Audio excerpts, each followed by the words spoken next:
Hello, D&D friends, and welcome to Holy Rollerz, Descent into Avernus, the D&D show about a divine fellowship of clerics and paladins that have descended into the hells to rescue the city of Elturel. The twin missions entrusted to them by the gods are 1. To find a way to break the chains dragging Elturel into Avernus. 2. Find a way to destroy the School of Incendiators, the artifacts keeping multiple cities bound to the Hellplane. Holy Rollerz is a 9-person stream with 2 parties switching off each week, Chainbreakers and the Sword Hunters. Let's introduce our Chainbreakers cast for tonight, starting with our one token lady, Luke. Oh, God. Hello all, I am your one piece of representation for tonight. I know you're thinking, wow, she's white. Don't worry, I will get progressively whiter as time goes on. I am glowing.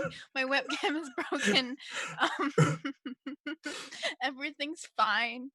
I'm playing Lavender, a paladin of Bahara, who's probably infected by Vana's cuties. So, thank you. It's the best introduction I can do right now. Because I'm a girl. You don't need a good intro. You have that whole glow thing going on. It's more than entertaining. Go ahead, Ben. This will be great as the night goes on. Hey guys, I'm Ben. I play Morokon. He's the cleric monk of Hamina, the goddess of the sun and light and, you know, things that my camera should be doing, but Lulu's is for some reason.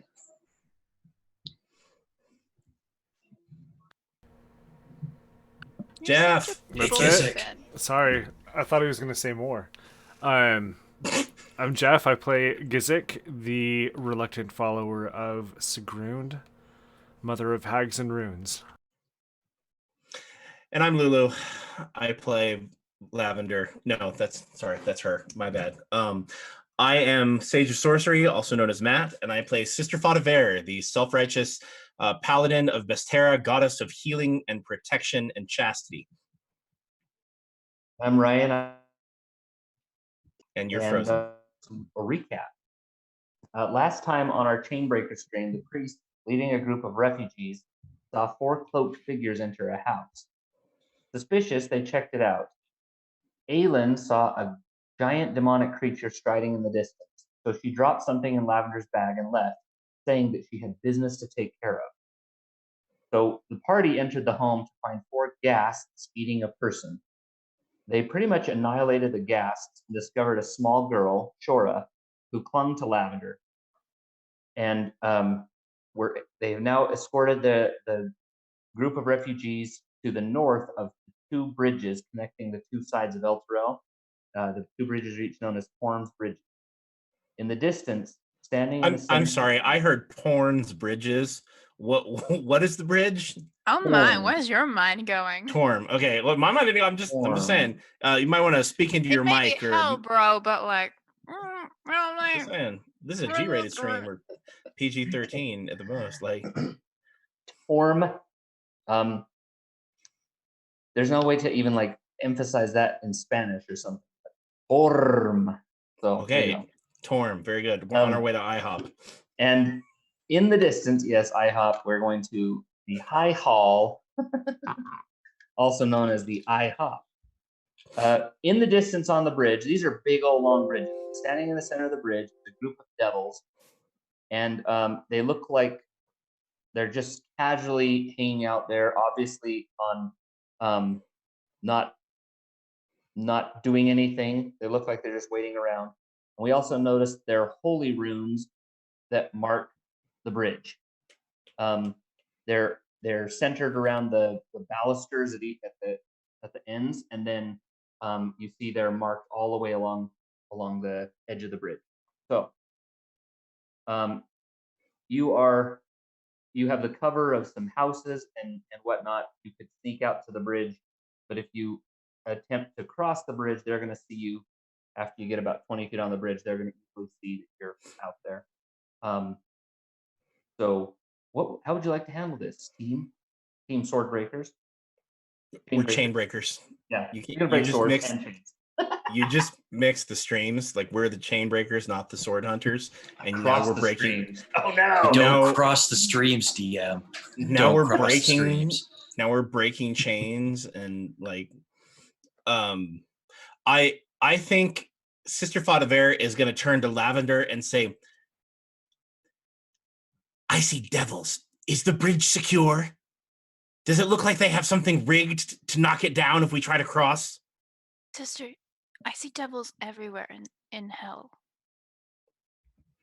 Yes, but these devils have a bridge. Okay. They're like troll devils. Lavender's They're so troubles. distracted by the child. She's just like, patting her hair. She's like, you're okay. You're fine. She's just got a little kid. She's like, yeah, everything's great. Okay, I look across the bridge. Does it look like a kind of fight we could handle? It looks like it would strain you. There are at least half a dozen of them, and they look pretty beefy from where you are. As a couple of the refugees are kind of peeking around the corner as well, they see that you hear one of the kids, Harkina, the first one you rescued, one of her little kids goes, "More monsters! We're gonna die! I know it! We're gonna die!" And she's trying to like touch her child. And Lavender, Shora, trying to be comforting, is like, don't worry, if you die in hell, you die forever. Did she say that out loud? Yeah. It's like, I mean, nothing can get worse. Yes, well, time and place, Lavender. Right. Harkina just looks at you like, Harkana's the mother, right? the mother, yeah. And then the other little girl, the one you rescued from the gas, is still clinging to Lavender and says, "Is Bad that choice. true? Is that true? Well, You're gonna die?" Well, judging from generally, everyone's faces, it shouldn't have said it. generally, when you die, it's forever for the most part, with a few exceptions. She said, but I think what she means is when we kill these devils, they'll never be able to come back. That's what she meant. And then Sister Fadaver glares at Lavender like, get your shiz together. I think I know how Aelin feels. She gives Aelin a look like there will be a very strongly worded letter and several passages of She scripture. gives Aelin a look in the distance. Yes. No, she gives... How could you come back? She gives Lavender a look like she is going to be quoting scripture and hitting you with her ruler later. Yes, Mom. Okay. So and then, the dwarf... Oh, go ahead. Go ahead. The dwarf, Velcora, says, pardon, but I think there's a way to use the runes on the bridge to hurt those fiends. I myself have never seen it done, but surely more trained priests like you would be able to accomplish such a task. Wait, hell has an inbuilt self-destruct rune system? Well, this city is the holy city of Elturel. Oh, so it's been pulled down, so nothing's like changed? Well, stuff's fallen apart, but the runes are still intact. The bridges are still intact. It doesn't look very holy. You mean do I recognize any of these runes? Can I do it with a religion? Can I recognize these runes with like a religion check, or do I need to, or do I need to have an arcana check? No, they're definitely religious in nature. Cool. Let's check this out. So that's going to be a 18. So with an 18, oh yeah. You want to check out too? Yeah, sorry.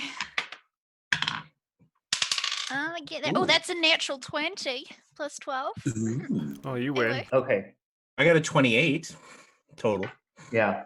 So with your 18, here's what Morocon sees. He recognizes them. They are divine in nature, and they look almost like what you've seen runes associated with the Vestaran faith, but they're all a little off. It's kind of like if you were familiar with one Asian country's characters, you think, well, those look Asian, but I wouldn't be able to necessarily say, I can tell it's Asian and not an Aramaic alphabet, but that's about all you can tell. With a 28 and a natural 20, you're looking thinking, well, this is just a distortion of the Vestaran rune for defense. This is just a distortion of the Besterin rune. They look like they are the same kind of runes, just it's like the T is crossed at the bottom instead of the top kind of thing. Sister Faudever is frowning and going, somebody was extremely sloppy when crafting these holy runes. No wonder this city fell into hell. Do I think that this distortion will make a difference? No, with a 20, you're thinking the reason for this distortion is because they're aligned with a deity from Elturel's world as opposed to from Aenia. But a deity who bears a lot has a lot in common with this era. So they're not Sigrun's runes; they're somebody else's. Well, the bridges are called Torm's bridges. So, well, technically, aren't all runes belonging to Sigrun? She is the demigoddess of runes. She is the demigoddess of runes. In Elturel as well. Well, runes are runes. I mean, there are only so many ways you can draw a line in a circle. So, I wonder Are you if sure Torm about has that? to I wonder if Torm has to rent his runes from her. He can't use them. He has to rent them from Sigrun, and she's terrible. She's He like pays the by worst. followers. He has to send. She's the worst blockbuster in the world. She's like, you can't have those. Okay, do I think I can maybe work with Gizik to put together how to use them? yeah, you think you probably do it yourself with the 20. Oh, you think cool! you I'll can do go it out myself there then. Gross. And just go out there and activate those runes. Okay, well, I mean, I've got a child in my arms, and I'm like, I don't want to. You're a very cute kid, but if this explodes, I handed it over to Sister Father Dare. All right. Okay. She goes, what are you doing? And she picks up the child. And she holds the child, not like it's dirty or something, but she just holds the child like this. Like, why are you handing me the child? I'm pretty sure I know how to deal with the runes. I don't think the child should be on top of it. And Shora, this little girl Shora, she's barely awake. She was so exhausted from being terrified in that cupboard. She's just like, what? You can. Okay. That's so cute. All right. Well, she's barely awake. Sister Faudever goes, very well, go ruin the devils. And then she just starts rocking her. And I go over and start playing the runes like a piano. All right, so you can, because you got a 20 on your knowledge, you can roll to activate these runes with advantage. So roll 2 die 20, pick the highest religion check to activate these runes. And tell me what you say, because you can just read them off or you can utter a prayer. I think we're gonna be reading them off because my prayers right now are a little bit messed up. First one is an 18 plus 12. The next one is a 17 plus 12. So I'll take the 18 plus 12, which is okay, a 30. So that is fabulous. That means you will only be taking 40 points of damage. Okay. So here's what happened. Yeah. Wait, are you being legit? Yeah. So bright light ripples across the bridge, causing the runes to flash and spark. It looks kind of like if you lit off a million sparklers just all in a row, and it flashes all the way across. You see them shoot up in a shower of sparks. Those devils in the middle, they are a charred husk, like frozen, just solid, and then they just kind of blow away in ash. But you are hit with this kickback of 70 points of radiant damage minus the 30 for your religion check, so 40 points of radiant damage. And I just turned to Sister Father there with 9 hit points left, and I'm just like, that's why you took the child. So it's strange. The radiance is all in your hands. So I mean, she turns around and it's like 3rd-degree burns on There's her hand. no hands. Okay. Sister. Okay. All right. She's holding the child, and you set this thing off, and she whirls around and covers the child with her body in case there's any backlash. And Lavender, you come up with your hands like fried. I don't want to want the child back. She looks at you and she goes, what did you do? You broke it. I'm pretty sure I killed them too. Oh God. Do you think Fauna did this? Oh no. I think I Okay. broke myself. No, the Velcora, the dwarf, she says, well, Form is the god of self-sacrifice. So Oh! good job, some self-sacrifice there. But you took care of the devils. Let's go. Let's hurry across the bridge. Who would want a god like that? Lavender's still Sweet holding her hands mother out. She's like, of all right, lights. I will be right behind you. I'm just in a lot of pain right now. And I am going to touch myself with some healing. Okay. Can I spend a healing surge, please? Yeah, you can spend whatever you need. If you use your oh wait, you don't have healing word. Never mind. No, I don't. I only have staunch and cloth armor. Okay, so Gizik, when you see this happen, and you see her hands turn, or her turn around, you see her blackened hands, and you feel this rush of sensation flow through you. It starts with just amusement, like you have to stifle a laugh at Lavender's misfortune, and then not only that, but you see it's almost like a twinge of pleasure, and for this brief, and it's eerie, and but it happens, and you kind of like it, and you hear a voice say, "You liked that, didn't you?"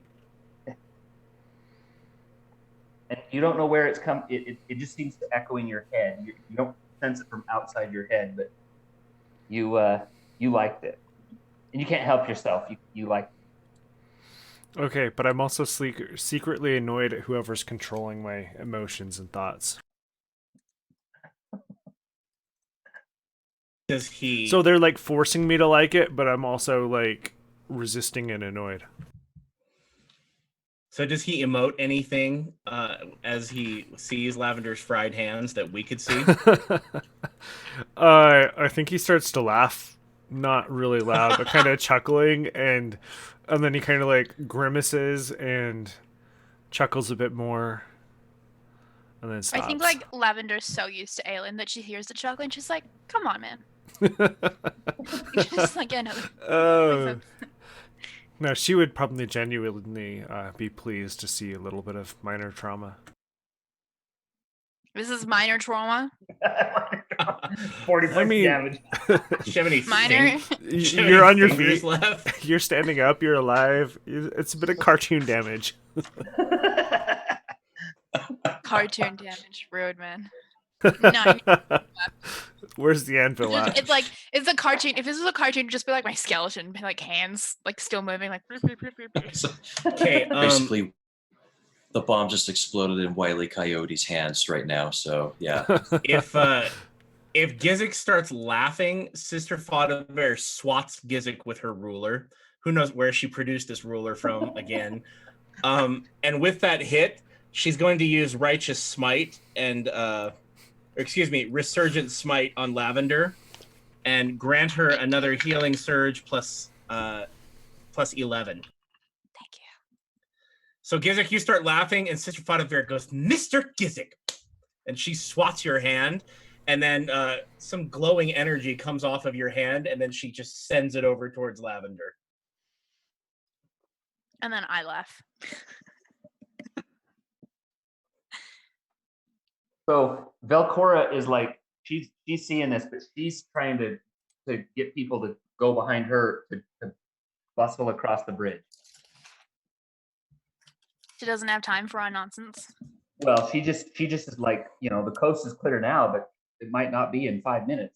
Let's go. Okay. She's not gonna like lead the charge. She's just trying to make sure that that everybody's in a group. You're all ready to go as soon as you guys are ready. Okay, so. Sister Fodder turns back to her and she says, "Don't worry, we'll lead the way to make sure the bridge is safe. Morocon, take point." I was going to say, yeah, I was going to take point anyway. That was pretty spectacular. So, but I'll do it like I'm dipping the toe in the water, like on the bridge, just making sure that everything's safe. Okay, as you go, if anybody starts walking forward, Sister Fodder goes like this with the kid in one hand and her arm out in front of the other, like wait. I love that idea of Sister Violet running around with a roller in one hand and a child in the other who's like half asleep. She's like, no, it's okay, don't cry, idiot. So the bridge is fine. The bridge is fine. It actually, if anything, you I just improved see it. a slight residual. It's like someone left a little bit of glitter behind. So you catch a little sparkle in the light.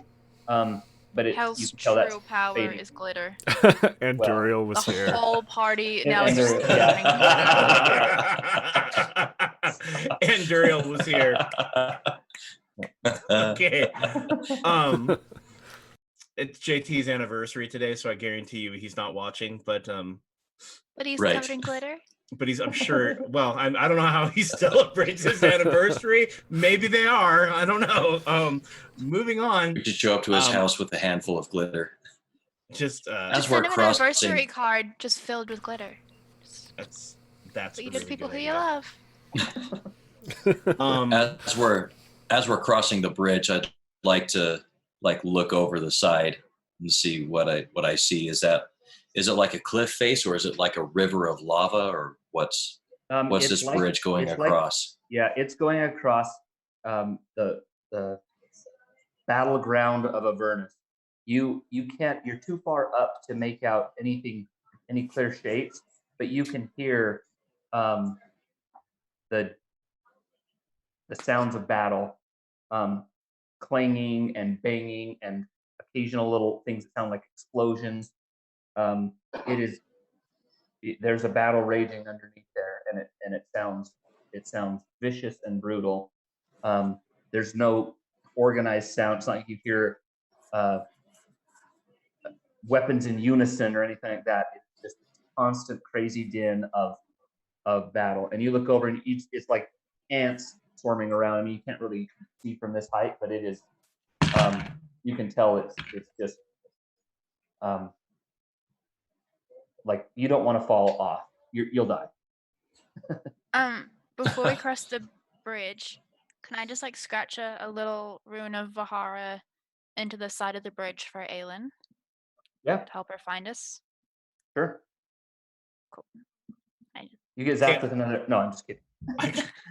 I die. How many people do we have with us? Of the we've gathered various refugees. About how many do we have? You have Harkina and her 2 sons. You have 3 dwarfs, so that's 6. You have the halfling, his wife, and his 2 children, so that is 10. And then Shora is 11. Sure. Okay, so Sister Fadavera is going to take them over in groups of 3, just because we don't want to get all these people at the bridge at the same time. So as soon as another group of 3 goes over with Moralcon, she'll send another group with Lavender, and then one with Gizik, and then she'll take the rest, and she'll bring up the rear. I'll take Okay. Shora. Yeah. So she's not Shora, jostled. if she's not still asleep, she will want to cling to you. She's like imprinted on you, you're the one to open the cupboard door. Cute. And she likes your pointy ears. So Me too. you guys get everybody across, and you notice a few things right off the bat. This other side of the city does seem to be in slightly better shape than the other, and it looks like most of the damage on this side is structural from the tremors, but that it's not like the others where you could see furniture that had been chucked out of out windows into the street. It looks a little bit better. Occasionally, there are some tremors that still shake. You catch sight of more horrific creatures in the distance. Some of them flying off, and they look like they're flying in the distance, but headed down to that battle that's raging below the city. But you move your little parade successfully through the city and come up a narrow alley where you can see the entrance of the IHOP or the High Hall. And this surrounding the entrance are a dozen armed devils. They look to be large in size.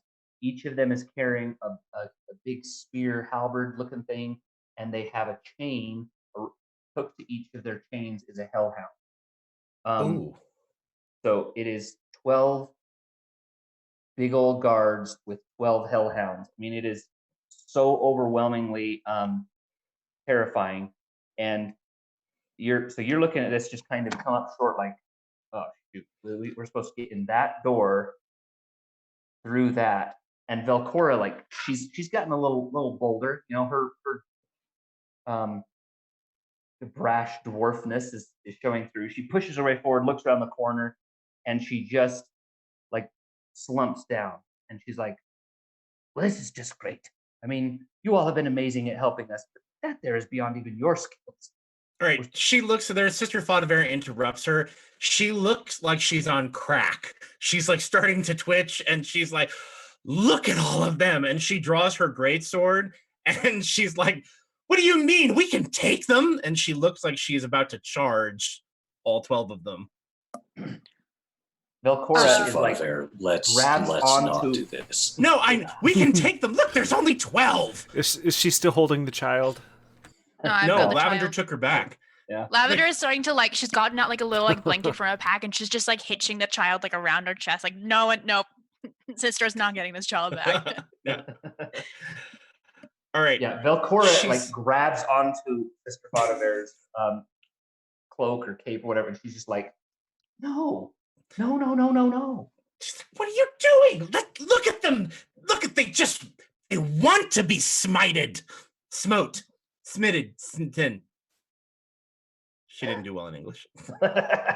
She says, well, we got to do something else. There's got to be another way. There's no other way in. What are we going to do? We'll have to find some other place to hold up. I mean, we could go grab those runes and just start ditching them at him. I healed up again. It's okay. We're fine. Lead them on a merry chase to the bridge. Well, there's a thought. All right. We can take them. Mr. Gizik, you can start the battle. Throw a fireball. Isn't that what you wizards do? Fireballs. And lightning. I'm gonna turn to Velcora and be Wizards? like, is there such a thing as hell sickness or like Avernus fever or whatever Well- she's displaying? No, I think it's just her. I've seen some of us, yes, have gotten quite unwell being here, but not in that way. I'm Not in not the- unwell. I'm full of righteous faith. This is what we came for. Let's waste them. Hey, you hear a laugh, like a just, and it's coming from in the alley up on like a third story window. Okay, very very short ceiling, so it's not like it's a Taylor? skyscraper. No, you look well. At first, you think maybe it is. You hear this little chuckle, and then you hear the voice say, "What a shame!" And you see a scantily clad, horned creature leaning provocatively out the window, And it's not Aelin? and it's not Aelin. Okay. Scantily clad Aelin? Horned Hey. She said it was a horned creature. No. Aelin went shopping. She was like, She's- what's up? she's- Got myself a bikini. I'm back and I'm ready to fight. Woo! Devils, look Nice. at me. I wonder if No, Scarlett's it is- gonna watch this. It is not. Guys, Aelin. it's really warm down here. I need something other than black robes. Do you feel Like, me? did not suit me. I got one for you too. That's great. Sorry. Team Sorry, unicorn. DM. It's just turned into a beach party. That's No, she's just looking. She looks down. She looks a little larger than, like she looks like she would be able to stand face to face with Morokon. So she's quite a tall creature, but It's okay, but very- bikinis come in all sizes. lithe and voluptuous, and she's for no reason she's just flaunting it. But she says, "I know another way in, but what's in it for me?" I have a child in my arms right now. There you go. Oh. We can spare one, maybe two of these kids. We do have a few I'm sure too the many god of refugees. sacrifice would approve that. Yeah. You She's hear, like, Torm, here you go. you hear Yeah. one of the little halfling boys say, "Another monster." Just kind of it, not very loud, but he's like looking up, and that you do see the halfling kind of blanch a little, because the last time he was in the middle of making a deal with a devil, we interrupted it. So it's kind of like he knows where this is going. All right, Sister Fadaver steps in front of the poor child, and she leans down with her great sword in one hand, and she pats the child's cheek, and she says, "Don't you worry, sweetheart. We're the Divine Fellowship. We eat monsters for breakfast. Starting with that one." And she turns around, and she's Oh, about God. to charge. Well, she's up in a third-story window. She'll run She's into just the gonna building. charge upstairs. Yeah, Sister Fadaver bolts and goes running upstairs. Yeah, Morokon's going to hold his arm out so that he doesn't go charging up into a building. Like this Everyone- lady just came out of nowhere. Gizik, now's a good time to be a leader. No? All right then. Yeah, Calm down. We're sure. gonna ignore her. Okay. All right. Clearly. I mean, if we ignore her, we could just like all step back and pretend like we're not with her. So, Morokon, were you No, were you not holding Sister, your arm the out to stop demon. Sister Fadaver? Yeah, so I was reaching out to stop Sister Oh. Fadaver And from Sister charging Fadaver, this monster. you let yourself be stopped? A man is trying to touch her. Nope. Oh You're my gonna have god, to make you it. literally slept in the same tent with this man, like for sure. You- Like, come on, we're a party. Oh, She Not so- in a always, dirty way, but in like a she always left sleepover room for way. Jesus. That's not. Oh, she left room for she- Jesus? He doesn't exist. Yes, she did. She is going to. You're gonna have to make an attack roll, Benjamin, against her to try to touch her. Well, is he trying to touch her or just holding his arm out? Okay, well, I failed that. Well, I don't know. It's up to the DM. I don't know what kind of role he wants to make this, but she is not going to let him touch. She is going to. If he is putting his arm out, she's limboing under his arm, or she's going to barrel roll over the top of it, and she is Limboing trained with in a great sword? That is impressive. Well, she's trained in athletics. I mean, that's the kind of thing they do with the Hope Maidens. They all train in extensive limbo techniques. If a man tries to touch you, limbo. That's exactly it. I guarantee you there were classes. That is the Hello, Christian can you camp I go? want to attend. There we go. So you missed. I take it. Yeah. So you missed. Oh yeah, I rolled a 2.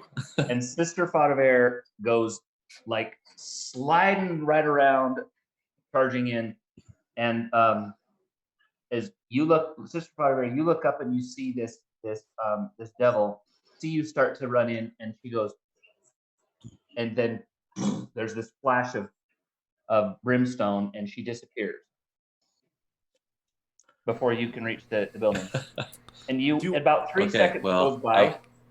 About 3 seconds goes by, and she reappears across the street in the other building, in another window, and she says, "Oh, zealots." So do I see her out that window? Well, The other, yeah, she's crossed the street. Right as you were about to get in, she went zip, and went over the other side. Okay, so she comes out the window, she looks out the window, and she looks up, she looks down, looks across the way, and she goes, "Ooh!" And she, like a true stubborn person, goes running back down the stairs. I step in She front of climbs the. out the window, and I was like, oh. I step into the doorway. Maybe, I'm not gonna maybe attack now that we know Lavender. the man, maybe Lavender will come up and just like waiting by the door, like, sister, can we give it a minute? She says, the devil says, "Trying to restrain your paladin pet.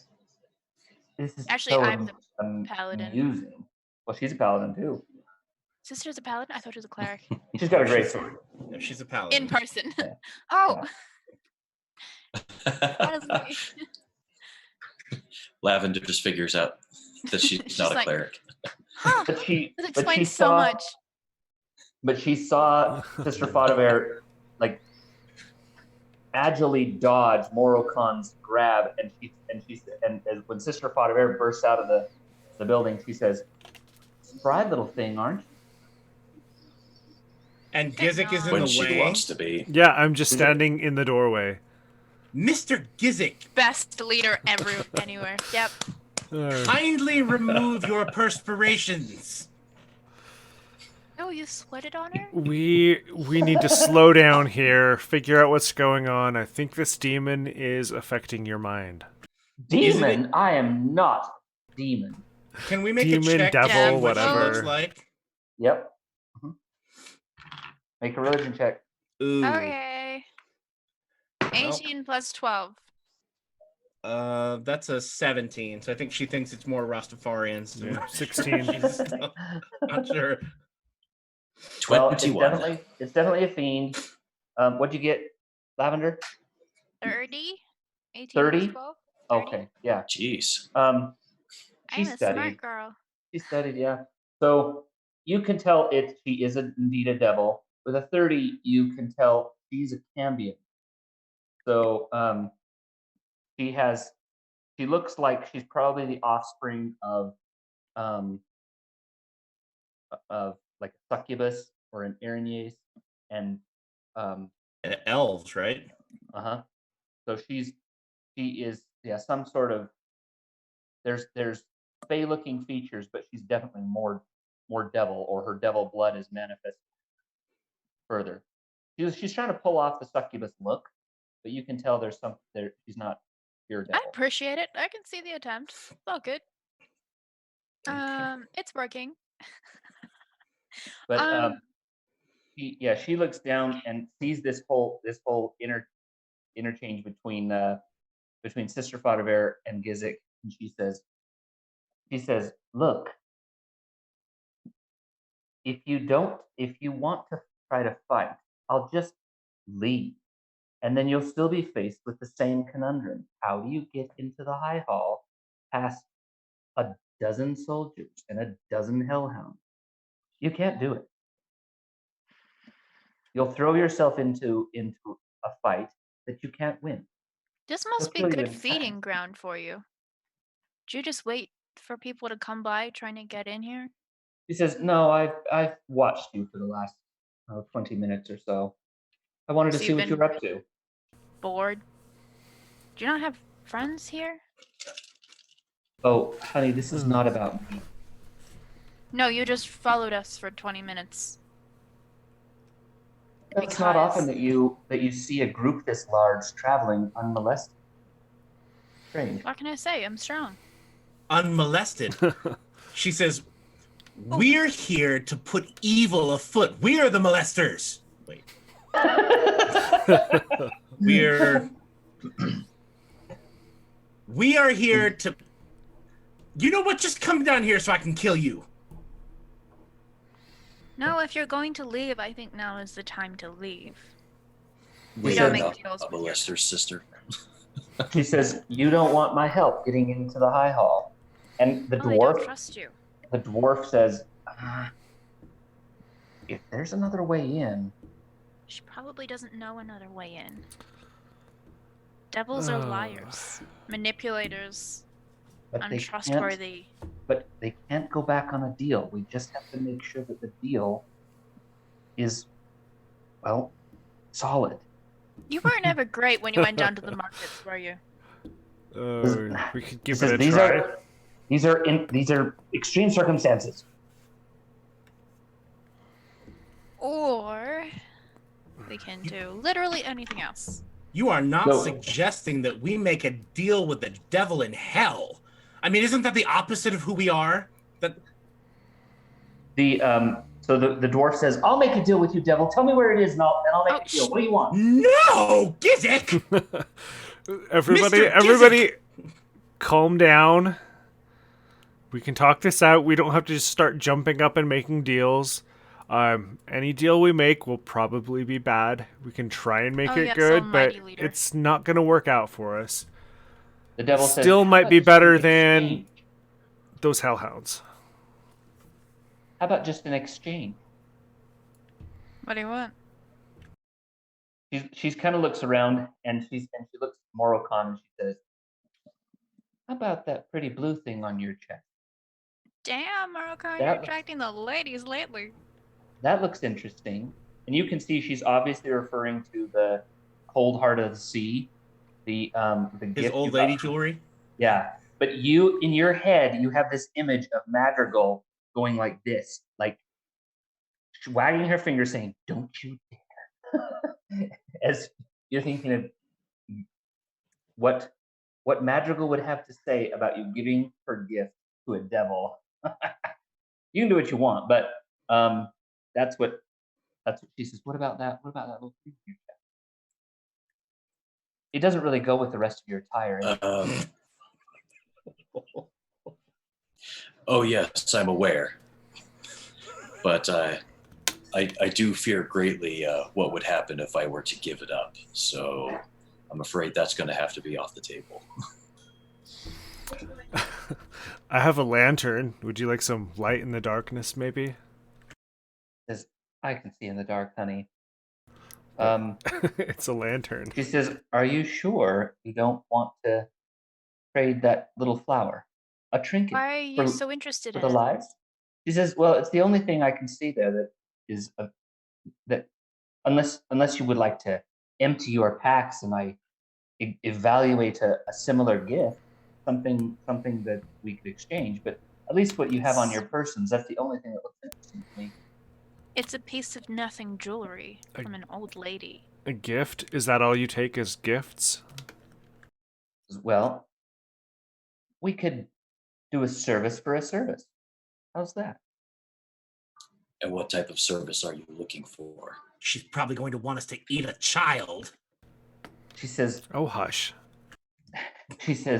The mythology, the false nonsense they teach you, church people. My goodness. She says, how about this? I tell you how to get into the high hall, safe and sound. Then, when I want to know something, I get to ask you. You have to give me a full, complete, honest answer, no matter what. Information now, we're sharing information later. That's much cheaper Well, hang than on. any soul, isn't it? Well, it depends. Full and honest information of what I know, full and honest information of what the group knows, as in everyone here, or full and honest information as in what we knew at the time that the steel was made. Because those are very different. Oh, a wordsmith. Well, I What's will up? trade. I will only make the deal with one of you. Whoever wants to make the deal, I give that person the information, and in exchange, that person has to answer a question that you may or may not know the answer to now. But when I want to know the information, you have to give a full and complete answer. What is full All and the truth. complete answer? What if I only know part of the information, but I have the potential to find out the rest of the information? Do I have Only to what only you give you know- the information that I know at the time that you ask me, or do I have to then tell you that I know how to find more of the information and then answer the question? Perhaps the dwarf doesn't know much. We can always let him make the deal. Wait, who's gonna die the soonest? Because you only Good call, Kiss. we'll put this all in writing. But as far as your What, you think that's gonna clear things up if you don't know the answers? as far as it won't be, it will be a piece of information. I know right now exactly how to get into the high hall safe and sound. Your whole little troop can get in there. Why I would will you ask want you- to get us into the high hall? Can I Who try and are you? What's your intimidate her? name? Who are you with? She says, "I'm with myself." This at Aw. some point I will ask you with your I will ask you a question. You only have to give me a full and complete answer of everything you know at that time. Not Can I? what the possibility of what you may know someday. I'm not a philosopher. Just a simple little deal. You say it's simple, but honestly, I have so many gaps in this little deal that I'm genuinely wondering how old you are and if this is the first deal you've ever made. Ooh. She says, well, little elfling, then maybe perhaps I won't make a deal Little. with you. You want to deal with how? I'm not gonna make a deal with small devils. Mr. Gizik, cast your sleep spell on her. She'll fall out the window. I think we're talking about making a deal, I not don't just think that would attacking. work. The dwarf is I like, I'll take the deal. I'll take the deal. I'll take the deal. No! I don't deal in future. The devil says, you, to the dwarf, she says, you and your people are already doomed. You made your deal, foolish dwarf, when you placed your hand on the tome. You know what I'm talking about. No, any deal I make will be with someone who isn't already dead. One of you four. What happens if we die before you ask the question? Then you've managed to escape. More importantly, what happens if you die? Yes, let's find that out. Yes, let's expose mean, all of the after we make the loopholes deal. before we make the deal. She says, Well, you know, we'll add that into the contract that if either of us perishes and meets an untimely death before the deal is concluded, then the deal is null and void. And you are under no obligation to answer any of my questions. You or your even soul have- or your heirs are under no obligation to answer any of my questions. my heirs? Are you attempting to bind my heirs? Well, I wouldn't want you to be confused that your deal would be the contract would continue on to any children you might have. Presumptuous. I'm not going to have children. Oh, then I'll make the deal with you, dear.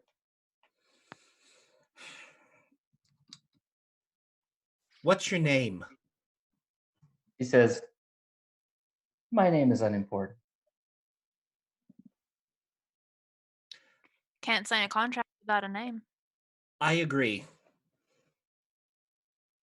We'd He like to says- know who we're dealing with. Although she's saying over Gizik's shoulder as she tries not to touch him and tells him, get out of the way. He says, I haven't asked for your names. I am Sister Fadaver, Hope Maiden and Paladin of Bestera, and part of the Divine Fellowship. I don't think she was asking. There, I've Jesus. given you my name, now you give me yours. Good job, Quid sister. pro quo, devil. You know, names are kind of a big deal down here, and you just frivolously gave yours away. I'm not afraid of her knowing my name. I'll chop her to bits. She'll burn in the holy light of Bestera. She says, you are just delicious, aren't you? I mean, she didn't give her first name. Is your whole name Sister Falader? Because, dude, that's No. sad. That's not her real name. That's her real first name is Sister. My first name is Sister. Y'all can call me Sister. She says, you can call me Bromia. Do we recognize that name by any chance? It doesn't ring any bells. Like, genuinely, though, does she, like, how old does she look young? She looks like if you stripped away the devilish attributes of her, she might look like she was a young adult elf. Who are you working for? She says, you really don't understand how hell works, do you? I work for myself. There's just a bunch of individuals running around and someone leading a war with a bunch of individuals running around. The Archduchess of this, she's got her own obsession. And there are other Oh. devils that deal in souls. I would deal in souls now and then, but sometimes I just like to branch out. Like Are today, you not allowed to deal in souls? No, if you'd want to trade me the souls of one of your souls to get you in, but I imagine priests tend to be a little reluctant to bargain their souls. Here you only get one. What about this dwarf? I don't think he needs a soul. You could borrow it for 10 years and then give it to Sigrun. Mr. Gizik! Can I try and invade her mind? As a scion. You could try and send her thoughts. Oh, but I can't It's not gonna like try and read her read thoughts. I think she may already be a master at that too. Dang. Okay, never mind. I'm good. It's good. Okay. You got such a high roll on your check as far as devils. He is part succubus. He would have the ability to dominate, and so trying to charm her could be really risky. Like, well, yeah, she might then dominate you and make you like, I don't know, spank Sister Fodivere or something humiliating like that. You'd have to catch her first. She's very spry. She limbos under Gizik's arm or Morrigan's arm, so she'd dodge. So Gizik says that thing about the dwarfs, and she says, as I said, their souls are already damned. They belong to the Archduchess. What do you mean they belong to the Archduchess? They didn't tell you. Well, they all signed their names in the book. All the citizens of Elturel, bound to the hells because they signed their names in the book. And the people looking around, they're like, they're thinking like some sort of devilish book, and they say, one of the dwarfs says, we didn't sign any book. And she says, you put your hand on the book. And when you put your hand on the book, your name appeared in the page. Remember, dwarf? And he says, that wasn't a devil's book. And she says, oh, but it was. Anyway, simpletons. I'm dealing with these priests. So, priests, which of you would like to make a deal? A bit of info for a bit of info. It's a good deal. Lavender's just gonna start ignoring her and looking around for the way in on her own. She says, if you leave the protection of this alley, those hellhounds are going to sniff you out and rip your pretty little pointed ears right off your head. Ha! Bring it! We eat hellhounds for breakfast. You must have terrible indigestion. I think I'm going to regret this, but what kind of info do you want? He says, Mr. Morrigan! I will ask you a question, but not today. You don't know anything that I would want right now. But at some point before the end of your life, I'll ask you a question. And you have to give me the answer. Didn't you already enter into a pact with a fey creature? Aren't you engaged? Are you gonna marry this one too, bigamist? You're engaged? That's what this is, and I hold up my little magic conch shell that I got from Madrigal. Isn't that just so sweet? That's why you didn't want to part with it. It's a promise token. And Duriel says he's marrying a fish. You're marrying a fish? A fey fish. There are worse things. You're marrying There a are fake worse fish. things to marry. Well, I mean, on the list of things to marry, that's... I would love to make the deal with you. If you are going to be married to one of the Fae, you'd have delicious information. You were the haggling there. Just ignore these girls. Which of you boys would like to make the deal with me? I am so telling Lachlan about this. Yeah, Lachlan's not in charge here. Oh, are you in charge, Yeah, Mr. Haggling? Hag spawn? Conditionally. Perhaps you should make the deal.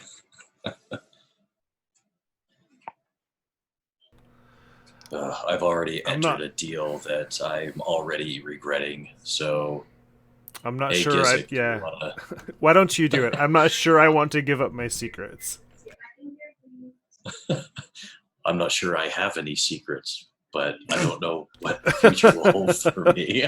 I'm reasonably sure Morocon knows nothing of interest. Oh. No, the reason he has no secrets is he doesn't stop talking about everything he knows. um,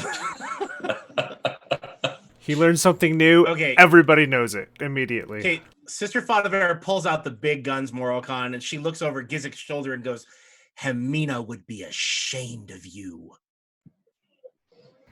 Morocon, you've already made one deal. Why would Hamina be ashamed? I mean, she's like the light. She doesn't like secrets. She wants everything to be out in the open, well known, illuminated. I'd rather make the I deal. think than she'd you, be okay Morocon. with this. You would rather make the deal, Lavender? Yes. You know things about someone who is very important to us right now. I do. Mm-hmm. Wait a minute. I'm not I sure have an what idea. you're talking about, but I have an idea. I had a okay. thought. I was thinking. Call your girlfriend. We don't need her. So Lavender, I think Call your that's probably the fiancé. best idea. Yeah, I'll do it. Orocon's like sweating the more she mentions. Morocon starts sweating the more she mentions Madrigal. I'm like, yeah, Lavender. How about use your trinket. you do this? Talk to your girlfriend. So as the devil overhears you say, I'll do it, she says, you will, Elfling. I will. Do we have a deal? We do. Gizik, She you says- can't let this She happen. says, very well. Please take a step to your left.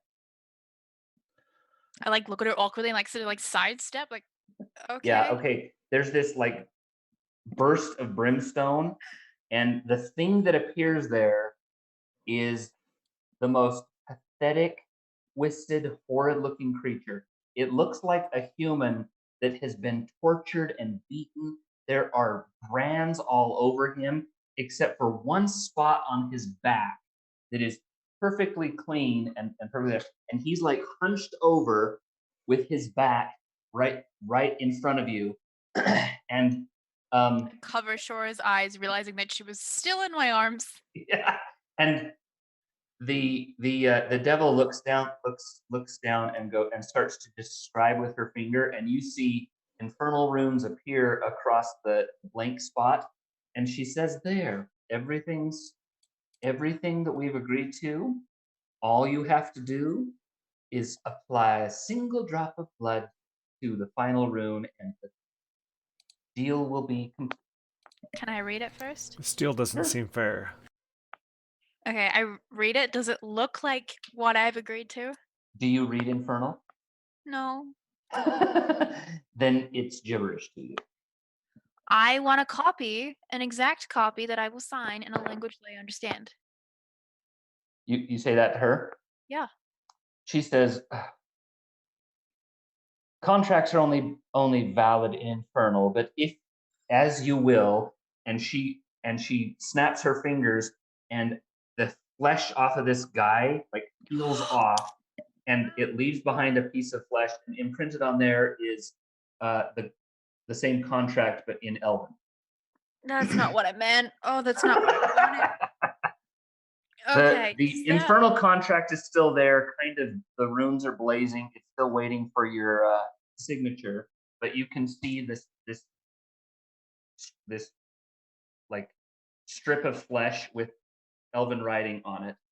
And Morocon swallows down a bit of vomit at that. It says, the gist of it is that you will be provided with a safe route for you and everybody in your charge at this moment to get into the High Hall, in exchange for a full and complete answer to a question that this devil will ask you at some point before the end of your life or her life. Sister And Father falls to her knees and begins to pray very loudly. Miss Tara, please talk to Vahara. Please tell her to stop her paladin from signing away her soul to the hells and eternal damnation. Does anything happen? No. Vahara's like, oh. The devil just, you can almost hear the eye roll in the devil, and she says, "This isn't a bargain for..." Please guide your errand servant before she sins ugly. Oh, To be fair, I think she's just gonna ask a question. I'm just gonna be her phone a friend on the next Hot Seat Millionaire. Please prevent her from bringing eternal torment upon all of us and sending this poor city crashing into the hells below. Do you mind if I Forgive just her. stay here for a couple of minutes? Just take a breather. So, oh my, would you just prick your finger, stick it on the final rune, and be done with it? Okay, all right. I prick my finger on my dagger and right across the body. Is that So, safe? the runes all light up, and then they go black, and then she snaps her fingers again, and this wretch just goes, like, disappears in a I'm cloud of sorry. brimstone. And everybody else, like all of the refugees, are just watching this in terror. They just like there's disgust and terror. Like one of the kids actually does hurl when the flap of skin falls off. Like he's retching in the corner of the alley, and she says she just kind of claps her hands and she says, "Well, only the one who can see who made the deal will be able to see the path. Just follow the path. Be in touch, my beautiful elven love." And she flicks her fingers, and you see like cloven hooves, not the hooves, but the hoof prints, as if they are blackened on the pavement leading out of the alley and around the side of the high hall. I have made many mistakes today. Well, Please deliver us from Lavender's wicked deals with infernal bikini models. It's gonna be a fun one to explain to Vahara. So Gizik, that same little voice in your head says, "So smooth." You're breaking up pretty bad. I can't hear what you're saying. She says, "So smooth. You got someone else to make the deal instead of doing it yourself." And you do feel this sort of sense of pride and satisfaction,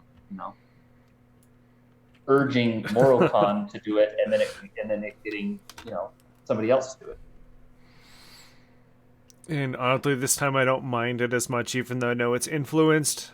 I just kind of chuckle and feel pleased with myself, and accept the feelings. Gizik. Is he giggling? What? Can I see that he's giggling? No, it's a chuckle, not a giggle. That just gives him a filthy look. Just done. All right. Follow me, everyone. Can I now see a path? As you move forward, the little hoof prints just keep appearing, and they go around to a different side. They go They move to where it looks like a seeming dead end against the side of the building, but then the hoof print moves from the ground right up the wall, as if something were walking up the wall, right to a stone on the wall. And you look closely at the stone, and you see a small rune etched into the corner of the stone. Are you gonna?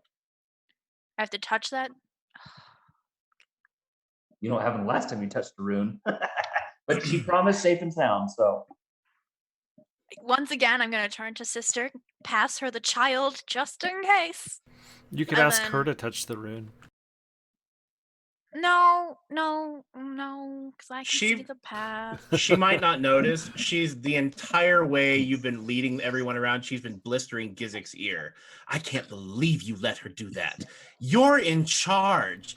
She was under your leadership. Is this how you take care of people? Don't you care about her? Don't you love her? Is there no love in your heart, Gizik? Why is there no love in your heart? What is wrong with you? In chapter 1 of the Ecclesia, it says that thou shalt not do horrible, wicked things with them. She just the entire way. Sister, Or, as it says, if you when in wake hell. this child up, I will leave this group. I mess her up. Okay. She says, what? Oh. And she takes the child from you. It looks like she's not going to give her back. And then when she takes the child, she puts her hand up to make sure she doesn't have a fever from touching you. Go and touch the rune. All right. So when you press the rune, you feel kind of a little shock. It's not a painful thing. It's just like, ooh, there's a little bit of energy there. And then the wall shifts and opens, revealing a narrow staircase leading down. All right, down the staircase. Okay. So you Great. guys go down this staircase, and as the last of you comes through, the wall shifts back into place. It kind of winds a little bit, not like a spiral, but just kind of winds around a little bit, comes to another wall. The other wall, you can see a similar rune, glowing blue, in that wall. Okay, slap it again. Okay. So same little buzz, and then the door opens to a massive crypt. There are easily 100 people hiding behind sarcophagi, some covering their eyes in fear, some holding makeshift weapons. And when I say makeshift weapons, I'm talking like pitchfork with one of the tines broken off and a chair leg. They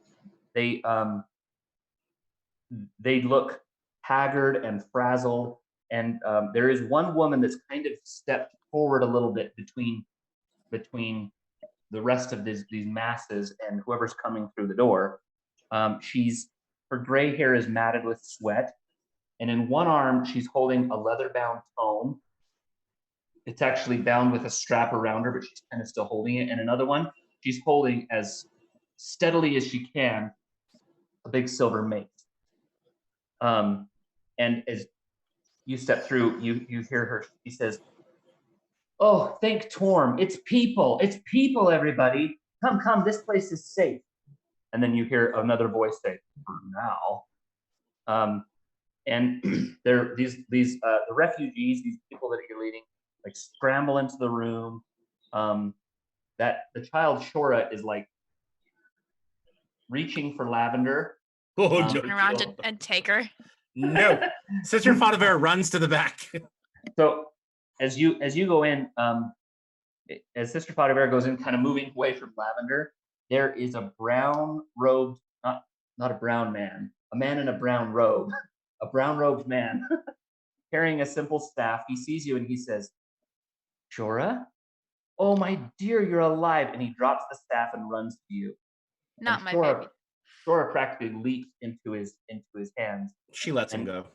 For a moment, they just kind of hold each other crying, and there are others in the room that have tears in their eyes. It's sort of like this sweet moment in this horrible, awful place.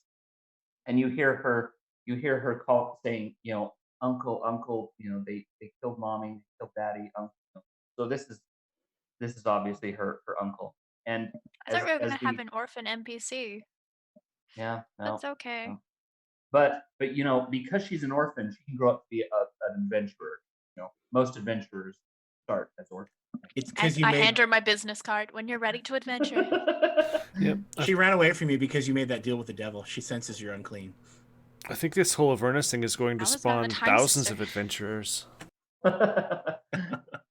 In the Blood War? Okay, be enough jobs.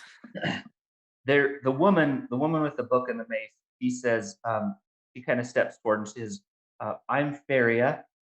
I don't know who you are, but thank Torm you are here. You all look so capable." And she looks like, even kind of cocks an eyebrow at Morocon and Gizik. But it's more surprised than critical. It's like she's startled to see more monstrous looking people, but it's just like, whoa. She says, please sit and rest. Can I offer you something to eat or drink? It won't taste good, but nothing really tastes good here in where we are. It will still fill your belly, though. Torm probably likes it that way. She says, "Oh no, Yeah, I could go for some food. He seems to delight in the torment of his followers. Torm is a noble deity. She says, but never mind that. Yes, please sit. And then she calls over, and someone brings a big jug of water, and what looks to be some kind of bread, just like a sourdough roll. I mean, it looks like it should taste fine, but when you eat it, it tastes dirty. Not like old and rotten, just like the bread rolled around in ash or something. Does this look like it'll be a good time to take a rest? Because Lavender is probably looking to meditate for a bit. Well, it looks fairly safe. I mean, yeah, people aren't in the best situation, but they seem to have some provisions here. Feria says, where did you come from? Were I'm you gonna in be the honest, city I when it forgot. fell? Not this city. Oh, does that mean that more cities have been pulled in? Were you from Baldur's Gate? Baldur's what? I don't recognize that name, do I? Well, you know what a gate is. I'm not sure who Baldur is, though. This is, and Velcora overhears this. No, not Velcora. Harkina overhears this, and she says, Feria, they're aliens. They're from another world. And Feria kind of looks at her like, you're a little addled, dear. Harkina, why don't you have a seat and get some rest and something? It's okay. The city that we came with, I've been called much, much worse. So we're in a crypt, right? Yeah. Okay. Having just fought undead, I'm going to. So we know the dead are resting here. Yes, we don't have to worry about any undead in this area. Parties. I don't think so. We've been here for quite some time without any disturbance. Would you mind, perhaps, my friend and I, blessed the resting? He says, "Please be my guest. Are you all priests?" And More or less. when she Yeah. says that, she looks really critically at Gizik, like, that don't look like no priest I've ever seen. Oh, he's our leader. Our fearless leader. Sister Fodavere is not saying anything. She's pouting, her arms are crossed, and she's angry. Well, So that's your arms are what crossed. happens when I lead and I stop her from doing something stupid. He says, Is that what that was? she looks at Sister Fodavere and says, I can't see your symbol very well. Are you a priest of Torm? I'm a hope maiden. Oh, but you must a hopeless hope maiden. Is everything all right? Mm-hmm. Moricon openly guffaws at that. Everything is not all right, and she looks at Lavender judgingly. Actually, speaking of not all right, I don't suppose you've seen anyone like us come through here before. Says, no, the only ones that have been here and left is the Grand Duke. Grand Duke Ravengard. He took a group of guards to the Grand Cemetery Chapel. He was hoping that a holy relic in the cemetery chapel called the Helm of Torm's Sight would help him discover a way to escape this horrible place. Break the chains, transport us, something like that. Break the chains? We were hoping. How might one find this helmet? Well, the Grand Duke, like I said, he went to the cemetery chapel to access it and use it and commune with the god. But he should be returning shortly. You should stay and rest a little while. You should eat, rest, because as much as I would love to say that we'll be out of here soon, I imagine that you will have much to deal with later. can I offer you a place to sleep? We'll stand guard. You don't need to worry about that. And we've been safe here for quite some time. Well, my friend and I will make sure there's holy ground first, That's Yeah, wise. certainly. and then I don't suppose you can see out of the crypt at all. We took a path to get here. Do you know of it? That's one of the secret doors I was not familiar with. There are a couple of others that I am familiar with. Okay. I'm sure she'll be fine. Marcon, shall we? Yeah, let's bless this mess. And we pray. All right, she turns Yeah. to him and says, "Do you have any sick or injured? I've brought medicine." He says, well, yes, there are some that have, although our food has been filling and nutritious, there were some that were injured before they managed to make it to the high hall. Are you a doctor then? I am. I'm a trained physician, and I brought enemas. I've got medicines. I've got everything you might possibly need. Tongue depressors, aspirin, stimulants. Did you remember the X-ray leeches? machine. Leeches. She absolutely has. She absolutely has leeches. I have some medical training too. Okay. She says, "Please take me to your ill." She says, as kind and wonderful as that is, no one is in such dire straits that it couldn't wait until you had a chance to rest. I don't need to rest. I'm fine. I wouldn't mind resting. As you wish. Right this way. And she says to another guy. She says, Mason, will you show these people to a place where they can get some shut eye? And this kind of youth nods and come with me. And Feria takes Sister Fadaver to go to where I guess it's the makeshift infirmary. You do see most of the injuries that are there are like some scrapes and some bruises, a couple of broken limbs that they've been splinted but very poorly, and then there are a couple of people who are sick with just the flu. COVID-19. Yeah, COVID-19. Diphtheria. Yeah. Ebola, that kind of thing. Okay. Well, I think the first thing she'll do is look to whoever's break has been set badly and go, "Oh, we're going to have to re-break that. I just don't see any other way for it to heal properly. Get ready to hold him down." So they totally defer to you. It's not just you're a stranger, but the way you look.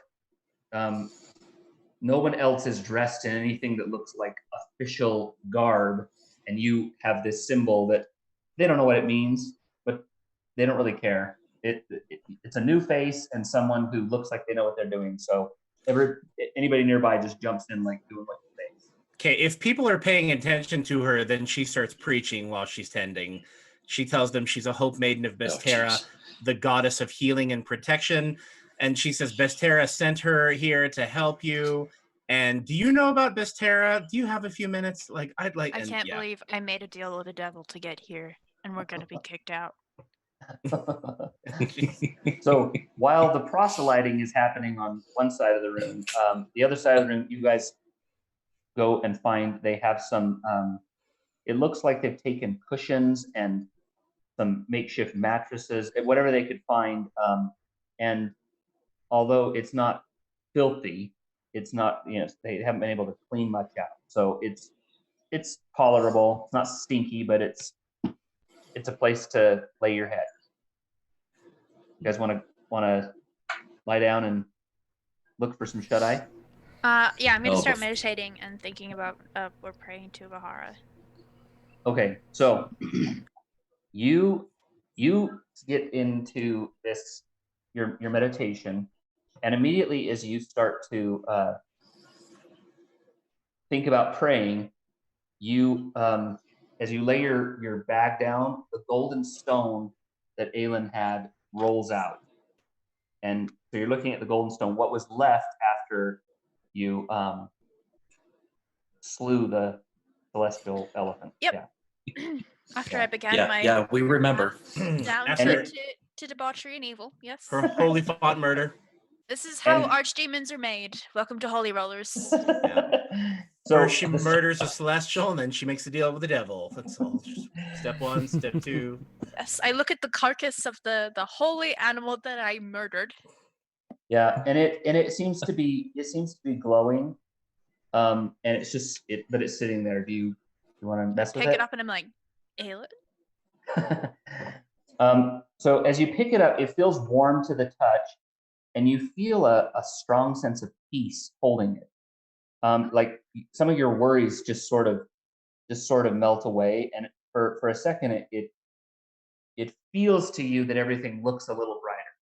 You're in a crypt and things look bad, but it's as if someone has taken away the grayness of everything and added a little bit of color to it. And you have it's not a telepathic moment, it's more of an empathic moment where you feel as if the entity that used to be this is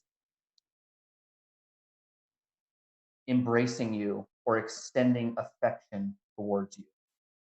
And I'm sorry, so you're I murdered you. so as you're sitting there, you see two ethereal. My victim is telling me it's okay. Well, you see two ethereal shapes taking form, one on either side. Oh no. And immediately you're looking at them, and you can tell you're close enough to other people. You can see that nobody else is alarmed. So it's the you Holy seeing Fawn's that. parents. We've come to collect our daughter that you murdered. Yeah, Lavender's just sitting there looking guilty, like, oh no.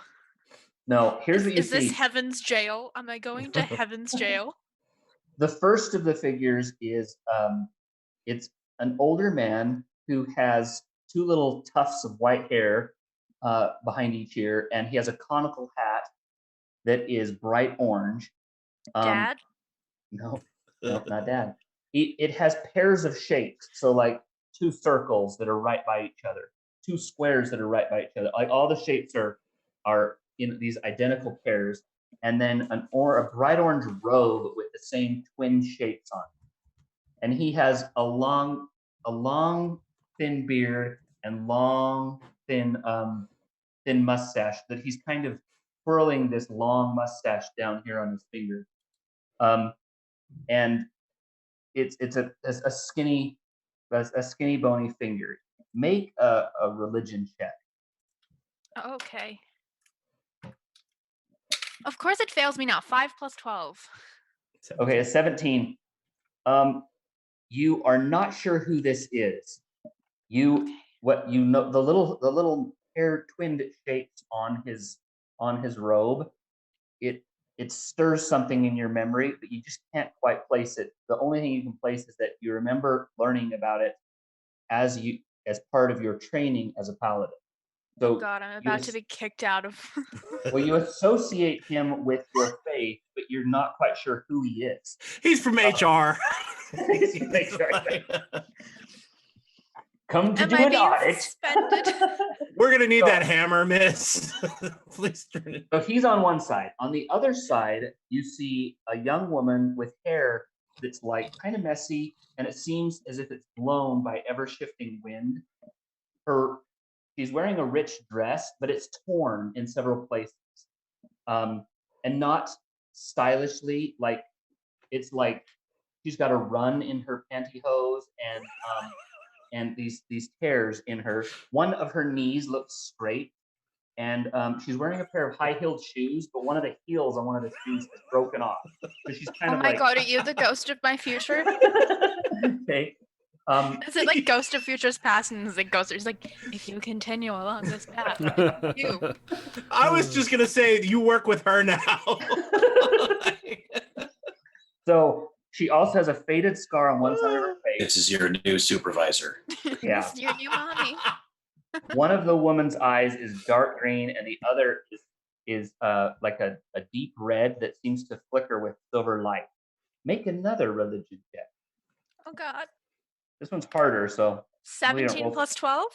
Okay, so strangely enough, you don't recognize remember the name of the one associated with your fate, but you do recognize this one, at least what you think, and you recognize her as the demigoddess of the mishaps that result from misfortune. So you know Vana is the goddess of misfortune. The accidents that happen, It is she's my the new mommy. demigoddess of them. Yeah. Okay. So her name is Malorifia. And so you Malorifia. see these things here, and but the old man speaks up and he says, "Young paladin, hear my voice. Are you Yep, I do. contemplating? Are you contemplating the results of your impetuous choice?" And he nods at Yes. the stone in your hand. Mm-hmm. Yep. In my defense, though, it looked like an imp at the time. So, what is it we say in Vahara? Swing first, questions later. And he just raises an eyebrow like no one says, and kind of shakes his head.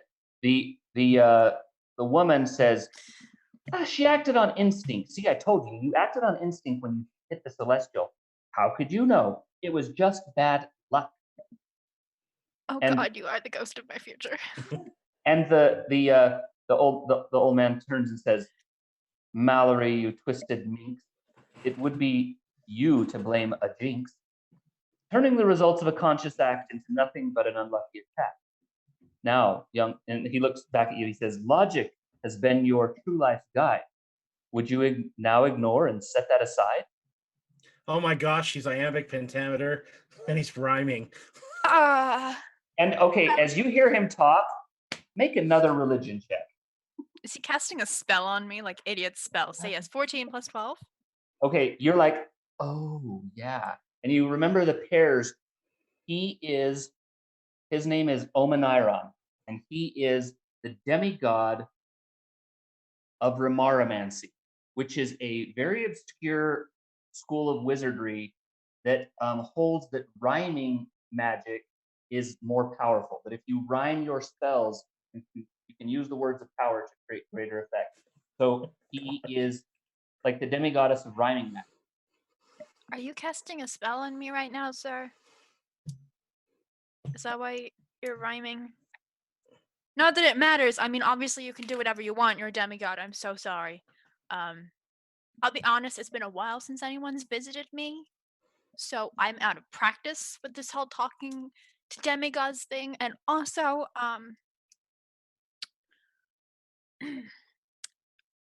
really don't have an excuse for hitting the imp. He says, Holly, "Let us go. analyze this situation to determine no. result and causation. Uh-huh. You swung the hammer and took a life, not by logic, not by logic, but Technically, with emotion right." Someone hit the elephant into my hammer, and then I high-fived him. And the woman says, "Exactly. You weren't to blame. Yours was accidental. It was the Dragonborn's fault that it happened. He hit it into you. If he hadn't hit it into you, then the accident wouldn't have happened. It's not your fault. It's not your fault." And he says, "You swung the hammer and took a life, not by logic, but with emotion, right? And then, in your moment of guilty realization, you wavered in fear and vacillation. You prayed to she who twists the path instead of she who stands between, leaving you conflicted, sad instead of calm, composed, serene. Why? Why?"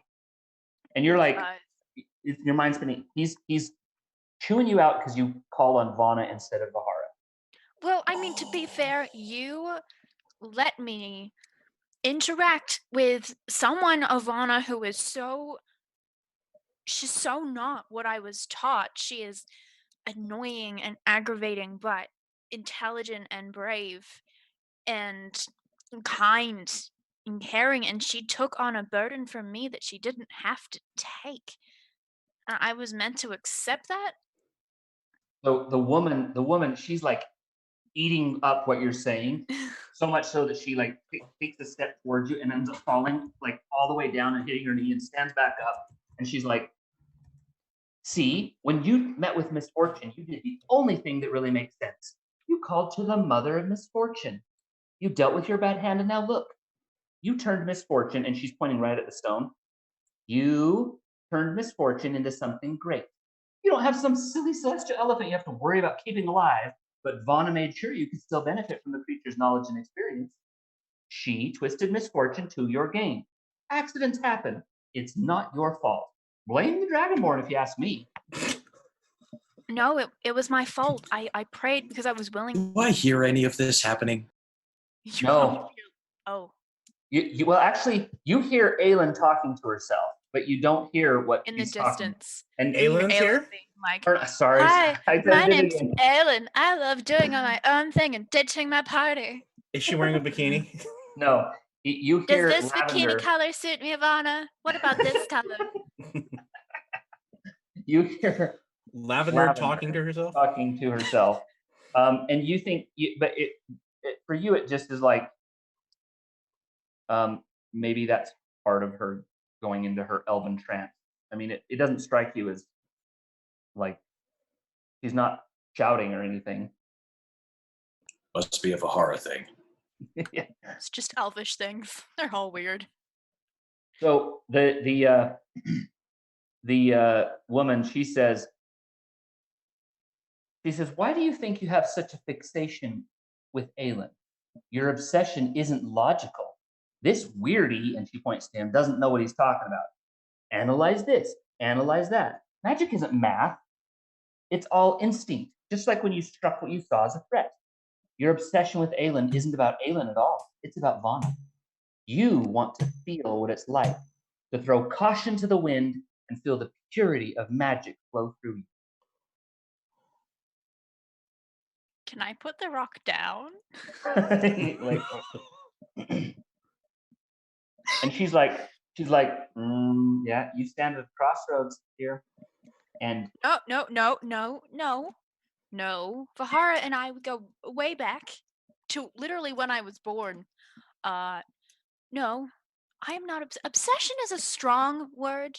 Obsession's like, oh wow, I wonder where you've gone, and try to get you to come back to the party and check up on you when you're missing. And so the old man says, "Wise, I see. This pleases me. We are more than what we are today. We are also what we were yesterday, and we are what we will someday be: a paladin of purest thoughts, or a hopeless klutz like Mallory." And he points to, even though he's calling her Mallory, which is it's obviously some nickname he has for her. He says, "Will you paladin become of purest thoughts? Oh no. will you become a light of truth, or will you waver, fall, and totter? What are you becoming, paladin of magic's faithful daughter?" And the woman looks like she just like looks at him, you know, in oh, it's that movie, that Pixar movie with the emotions. Sadness and Yeah, Inside Out. Inside Out. You know that look disgust makes? That is all over. If she I was gonna say, I feel like a Jedi right now. Like, come to the light side. No, come to the dark side. I don't know. I just think it's cute. Okay. The girl says Omi, and she like abbreviates his name in the most condescending tone of voice she can muster. Omi is right to ask what you are becoming, but your will can shape that. What's happened before doesn't matter. You can't get hung up on what was or even on what is. The only thing that matters is what will be. You want to call it self-interest? Sure. But it's not the rational thinking nonsense he's spouting. I think you know the answer isn't going to be found in the cold and closed logic of the mind, but in the I free. am Vahara's champion. But where does your power really lie? It is in the free and unleashed magic from the heart. You have acted with heart, not with your mind. And Vana could offer you the kind of power you have only seen used, but never been able to actually use yourself.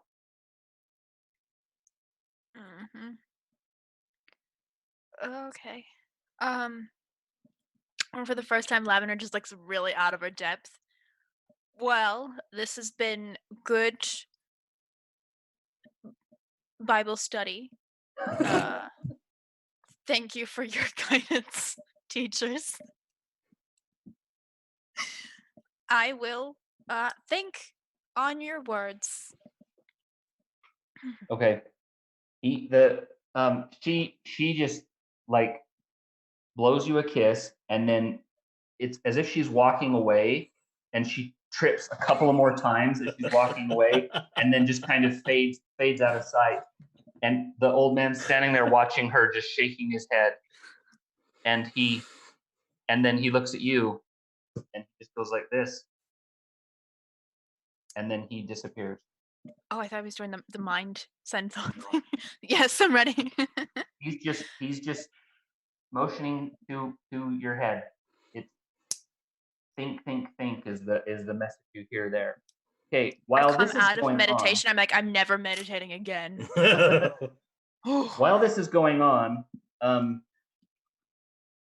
Morocon, you move over and you kind of sit to center yourself just a little bit before you zonk out.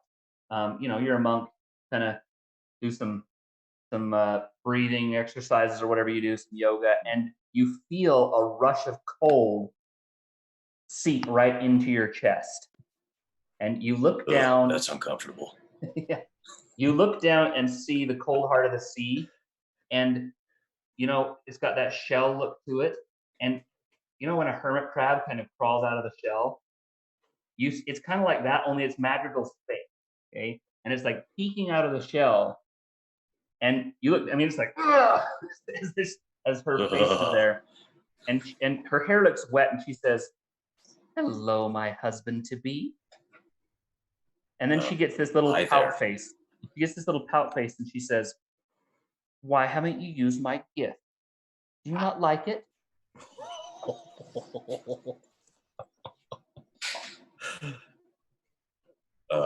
Well, to be honest, cold is not something I'm used to. Not something I'm used to using, not something I'm used to having around or on me. You might say, I have... Get used to it, babe. It's yours now. And what's better than fire and ice? You're in hell, sweetheart. Or fire. You're in hell, sweetheart. How much good is your fire going to be in hell? And you still haven't used my gift. I gotta say, I'm a little hurt. Well, if it makes you feel better, I haven't used any fire while I'm in hell either. It really doesn't. So, are you ready to set a date? Well, I'm kind of in hell right now, so maybe once I get out of here. We can do it on any plane.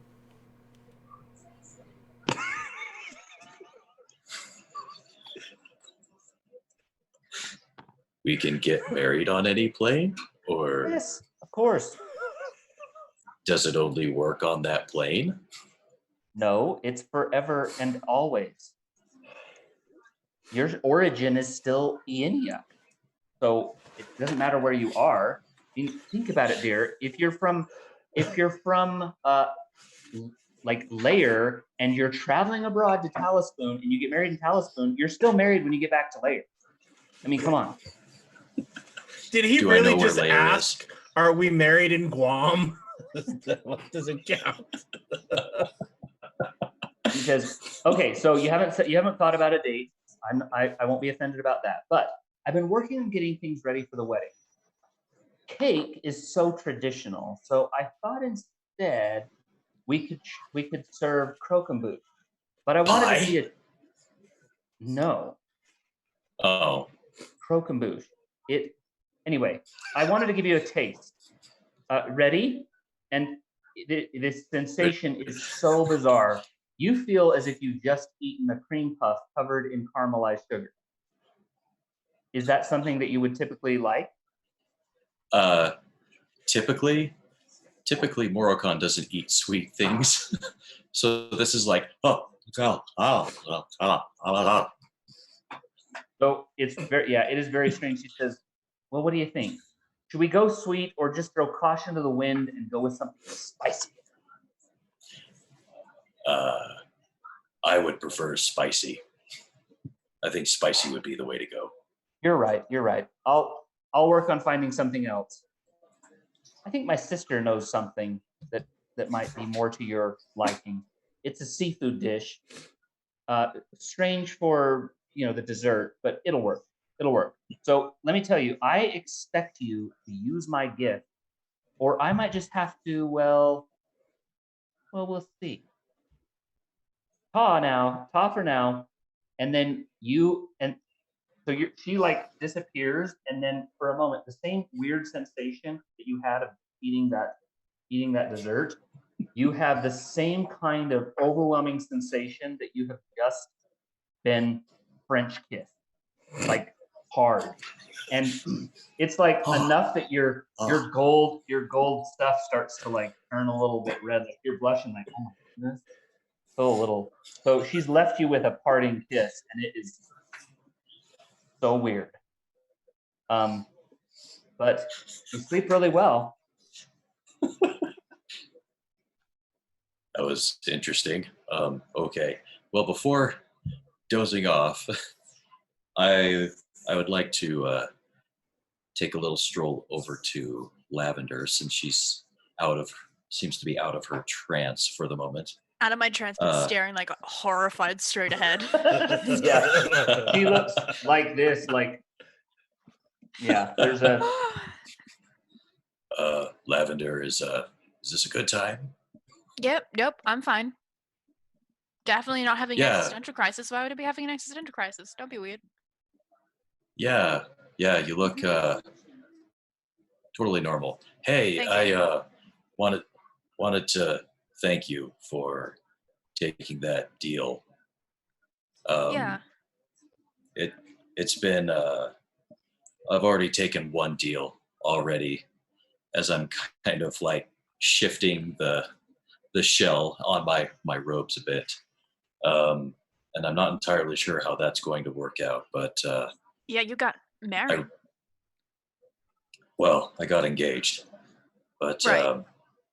no, I was really rather fearful that that devil would find out more about Sabella. So thank you Yeah. for taking that deal.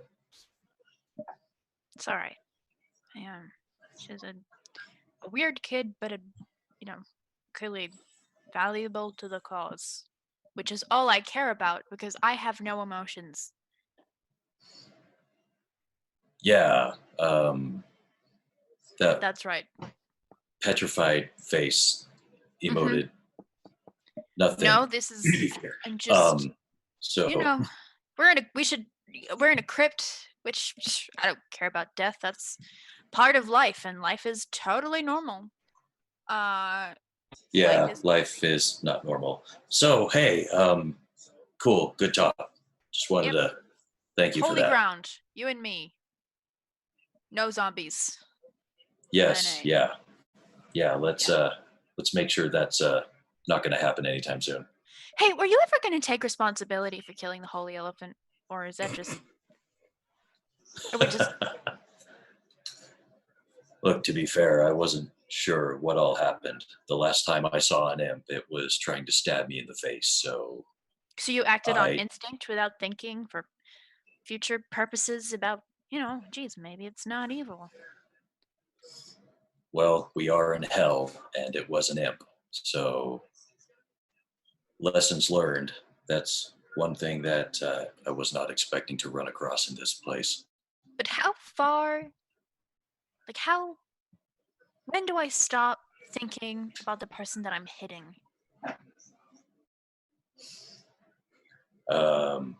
Well, in my experience, there's when Amina, or I guess the universe puts a foe in your path, it's your obligation to smite. And if that turns out not to be a foe, You have to let it go. To smite everything.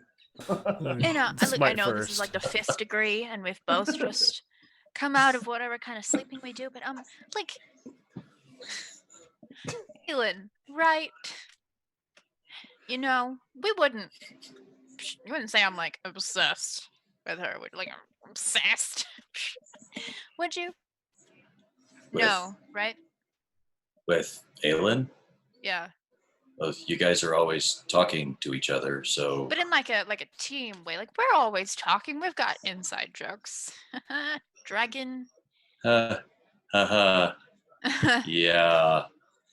Orocon's just replaying in his head all the events all the arguing and bickering that's happened since we got here. Thinking, yeah, good times, go team. Yeah. Yeah, I Okay. don't. Yeah, Mm. I don't think you're obsessed, but now that you're asking about it, are you No. thinking about Aelin a lot, or No. That'd be weird. No. What? I mean, obviously, you know, like she's missing, but that's nothing new, so I don't care at all. She would not be great in this Okay. situation. Orocon's like shifting and feeding off of her obvious discomfort. He's gonna point at the little golden ball. Hey, what's that? That is the remains of the holy creature that we murdered together. It was a What? joint effort. What? That's the. Yeah, That's you know the- what? You should hold it and think about your god. Is that what you were doing right now? It's what I did. Yeah, it was really relieving for me. Okay. She All right, just wants to see it go through the same thing. So I pick up the little golden ball and I hold it up, and I'm just looking at it, just like, yeah. This isn't gonna You feel make me really think good. about. This isn't gonna make me think about Aelin, is it? No. I never think about No. Island. You feel that same rush of peace Yes. and warmth, and like it just feels really good. It's a little bit of euphoria. Are you guys huffing holy font? What is going on? We're just in the Dude. corner huffing a carcass, like smells so good. So You guys are doing holy Dude, don't font hog before it. Hand bed. it here. as Gizik She's wasting it all. as Gizik is lying Dude, down, it's mine. Stop Yeah. hogging it all. in your mind's eye, you see that scene that happened just not too long ago of making this deal, and how when the way you remember it is that you finessed Morocon into being willing to do it, and then Lavender jumping in and doing it for it. You're just feeling like really like you led so well in getting that, and you hear that same voice kind of echoing in your head saying, "You liked that, didn't you? Clever young hag spawn. Clever." And you feel so good with yourself, you actually gain inspiration. So inspiration's a fortune reroll on a die 20, and you're just kind of a little bit of cloud 9 here, thinking, I am leader of the year because I got them to do it. Part of you is there's part of you thinking that was kind of a bad thing, like what was selfish, but the other part of you is just thinking, yeah, but taking care of yourself is what good leaders do. You did it. It wasn't just me. I don't want everything I know to get out. That could be bad. He's like blushing, talking to himself. Oh, I love how I get told off me. by my mom and dad, and like then gets like awkwardly made out with by his future wife, and it's like, well done, you hurt people, congrats, have some insight. I didn't hurt people. I allowed them to put themselves into a compromising position. See, this sounds like the Holy Elephant argument all over again. Like, come on, man. Maybe he should have some holy font. So Yeah, come Yeah, on over Sister here. yeah, It you smells guys, great. are you guys Sister Fada dealing? Bear It's wakes just up. Morocon and I just leant over a golden bowl, like, feel it. Yeah. Think about your god. Now, would it make me feel good if I didn't participate in the murder? I mean, is that like a requirement for this holy font ball to make you feel good? Lavender, I'm totally craving Cheetos right now, aren't you? Yeah, dude, I'm so hungry. If they got any more of that cruddy bread, like, I swear it tastes so good right now. Dude, I've got the munchies so bad. Same. But I feel amazing. You know what? Maybe we should go out and fight those hellhounds. I might have a few bugs in my pocket still. I said Kisik, when did you get here? minor euphoria, not a high. My pupils are dilating. I start hearing sitar music. Like it's like, oh. No, it is just a relief more than anything from the weight of hell. But so Morocon, you doze off, clinging to the holy font stone, and just you have wonderful dreams. Lavender, I'd be kneeling beside him, holding the stone as well. yeah, So he's well, curled up, and I'm just like also around it. yeah, you're leaning. You. I mean, I won't say you're spooning, but there's some close proximity there, and you are able to have a peaceful night, or a peaceful rest, not a night. Gizik, he falls asleep to this feeling of yeah, I'm bad.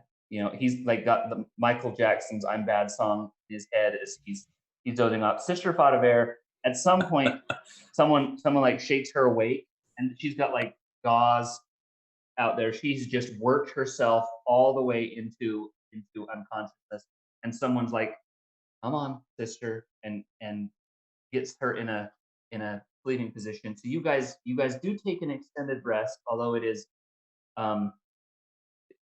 as brief as an extended rest can be. You find yourself woken by by Feria, and she nudges Sister Fada Bear, and she says, "Sorry to I didn't make the disturb you. deal with Satan. Sorry. Sorry to What? disturb you, but the Duke hasn't returned, and he should have by now. I'm quite worried, and I don't dare leave the people here. Would you and your..." and she points over towards like this strange situation over there. She's like, "Your people be willing to go and to the cemetery chapel and see if he's okay?" Of course. I mean, I hesitate to leave you here unprotected, but you know, we are here to save your city and deliver you from evil, so I suppose someone will have to deliver him as well. Yes, Yeah. Absolutely. We're more than happy. We're more than happy to go out. And who? She's like barely coming awake. She's like, who's not here that we need to rescue? Duke Uldar Ravengard. He's the one who went to see if he could use the helm, Torm's helm, to try to commune with the great god Helm. Oh, the yes. great god Torm, to see if there was a way out of here.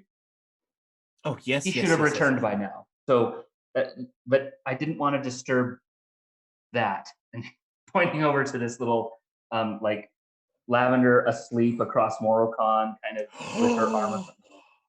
Mr. Gizik! We're not Look really what- spooning. Because I'm so huge, it's like a spoon, and then it's like a ladle. It's more like she leaned across you, like you would an animal or something. You put her like when people would sleep on a big dog or something. What did She's, you like, just laying call across your me? back. Sister Fada Bear is horrified. And she looks over and she's like, at what's going on over Made there. a deal with the devil and touched a man. Yeah, that's exactly it. And they're huffing dead holy font. Like, so... She She's not The man thinking about touching is Aelin far anymore. worse than the devil. Yes. No, I just tell Sister Fadaver. Is Yeah. Gizik awake or am Oh, I yeah. awake first? I thought you were talking to me just barely. Oh, she's You're like, coming Miss- straight for you. This is All right, your fine, fault. fine. Let her come talk to me. Let her wake me Is up. he awake yet, or has he not awakened? No, he woke you up Okay. first because you're the most normal looking. Okay. So she comes over and Gizik, she prods you with her sword so as to not touch you. And she says, Mr. Gizik, it is time to wake up. Look what's going on over there. There's canoodling and all kinds of wicked... Look, they're touching each other. You Mr. just Gizik, wake up. Morokon's like, drooling. quit Duke prodding hasn't me. returned yet, and he's after a holy helmet, and we have to go find him, and we need to wake them up before Lavender has little eggs. Eggs. Is she? I don't think you understand how. I don't No. think that she's the works. fish. Guarantee you she doesn't understand it. Oh, Sister Fadaver, not everybody has made ridiculous oaths like you have. Now, All right, she looks at him and says, my oaths protect me. Haven't you seen evil energies wash off of me in battle? It is because of my oaths that I am protected. They empower me. You do well to think about that, Mr. Gizik, and think about your style of leadership. Look what it hath wrought. And Lavender And just she- like snores a little in her sleep, rolls over. Oh, you know. All right, she comes over to you, Lavender, and in order to wake you up, she goes, We could start sleeping in a dog pile. I That would don't be love warm. Vona. I don't- that's a- That's first words when she wakes up. Yep. okay. All right. All right. Wait, what were your first words? I don't love Vona. I don't love Anna. Okay, well. Okay. And So- she says, I don't love well, Anna. from what's going on right here, I would say you carried on with Sindel like Lachlan. There are Sin who? you with this man. Oh, sorry, Morocon. I'm sorry. What? I'm gonna need that What? rock back though. Mr. Oh. Okay. Mr. Morocon, it's time to wake up and make some room for Bestera. And she goes and stands in between you two. Wow. Like moves her feet in, even if she brushes Morocon, moves her feet in and stands between you and like moves her feet in between you so you're not touching anymore. Sister, I'm really glad that we're participating in your rituals or whatever, but you have some morning breath. You it's time to get Morokon's like, oh. No, I think I'm good. does he like singe his hands when he does this? There's just like little sparks that come out. So does it really look like she's trying to join them? No, jeez. No. Oh, jeez. Anything but. She says She looks "We like a have to get reversed up." bookend, basically. Yeah, that's more or less what she looks like. She says, we have to get up.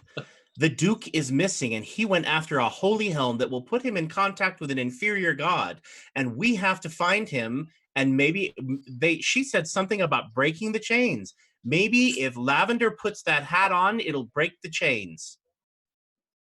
Oh, no, inferior gods I don't touch because I am a Vahara. Are you drunk? No. But possibly drunk? hungover. I'm not drunk. No. Are you So drunk? What Harriet, happened last night? Harriet is standing there. What? She's edged closer and she's like wringing her hands. She's like, We're just Please. like please, I really do think that something has happened with the Duke. And I can show you a way, another secret door that will lead you straight to a mausoleum that's right near the castle, right across the way from the castle. we didn't stop the zombies. Did we stop the zombies? Sister Fadaver picks Aelin up if she's not gotten up off the floor. Go ahead, pick Aelin up. You'll She walk picks- all that distance to find Aelin and pick her Excuse up. me, Then you Lavender. can be obsessed with her. Hey, boom. Who's talking about Lavender now? She reaches down and picks Lavender up and puts her on her feet. And she says, "Don't worry, we'll be on our way presently. If you could just give us a moment to collect ourselves and repent." Are you allowed to touch me? Of course I'm allowed to touch you. Now's not the time. All right. Team I'll reach a up. hand out to Sister Fadaver. Hey, you want to give me? Can you help me up? Can you help me stand up? She wraps her arm up in her robe and pulls down a big old piece of her robe for you to grab onto. Lavender loses it. Okay then. So I stand up. All right, she'll pull you up, and then she yanks her robe out of your hand, claw, whatever, and she Are says, you allowed to touch that part of the robe now? "We have to go. What is wrong with you So- people?" Does I'm that mean that disgusted. contact with her is okay as long as it's through clothing? Like shoulder, back, whatever is fine now? He only grabbed the clothing. She wouldn't let him make actual physical contact with her flesh. Not unless she was Clothing. healing him and Like her shoulder is covered in clothing. I start yes. picking up my bag and grab the rock out of Morrican's hands. I'm like, thank you. All right. Put it back in She the bag. she carefully. turns to Faria and she says, "I assure you that this is not we're very good at smiting evil. We just need to find it." Let me show you right where it is. She takes you to another door, like another area, and there's a rune. She touches it, and it shows it opens to another staircase. She gives you like a small burlap sack. She says, "There's some provisions in here. It's not much, but hopefully it will suffice. You can eat it as you go. I guess a little breakfast after your rest. Anyway." Form be with you, and thank you for doing this. And she is yanking the door, the wall closed behind you guys, and you head up this cavern and exit in a mausoleum, and that is where we will leave the chain break. So the door that was an closes and episode. Morrican's the door closes and Morrican's just like, "Oh, okay, well, bye." Yeah. Thank you. I don't think they liked us. Thank you everybody for Slav- joining us tonight, and we're Does Lavender do the walk of shame? no, there's There's no walk of shame to be had. Excuse me, it was mutual. My gosh. She dozed off on you, not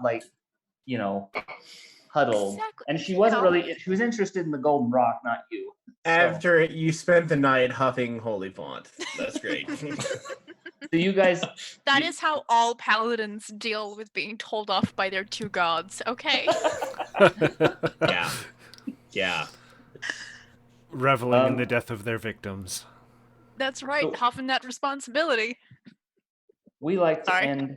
end on Holy Rollers with a positive thought, or consider this moment. And tonight, Ben has that for us. Yes, I do. So, so I know this has been brought up in past streams, but I wanted to talk about it again tonight. So, in the wake of all of this horrible COVID-19 business, it's really easy to point the finger of blame to, hey, you gave this to me, or you gave this to so and so.